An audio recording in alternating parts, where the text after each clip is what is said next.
Bonjour, hier nous sommes attardés à la question du donner, aujourd'hui nous faisons ça sur le recevoir. Alors pareil, même procédé, on va essayer de faire la liste sur les 5, 10, 15 derniers jours de tout ce que l'on a pu recevoir. Et en face, en écrivant qui nous l'a donné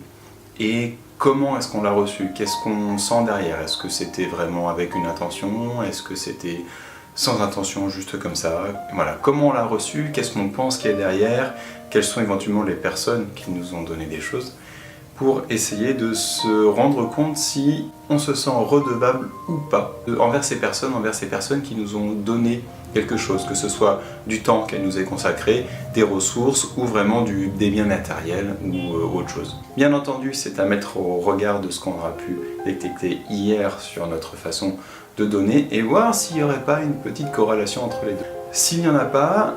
ça peut être particulièrement intéressant de nous en faire part. Alors il peut y avoir deux choses, soit que vous n'avez pas envie de voir que c'est lié, et il y a des mécanismes inconscients qu'on a appris un petit peu à les titiller au cours de cette année qui va bientôt s'achever, parce qu'on en est à la 44e semaine, donc il n'en reste plus que 8. Donc là il y a des petits mécanismes qu'on peut aller titiller pour remettre en surface et faire éclater,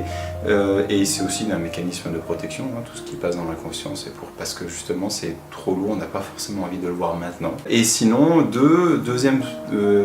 chose qui pourrait expliquer ce décalage, d'après moi, c'est que vous êtes en train justement de changer et votre façon de donner ne correspond plus à ce que vous recevez aujourd'hui. Il y a un décalage qui se crée, ça va bientôt s'harmoniser avec le temps en continuant un petit peu ce travail de s'interroger sur qui nous sommes et qui nous voulons être et dans quel monde nous voulons vivre, comment nous voulons le voir, comment nous le percevons.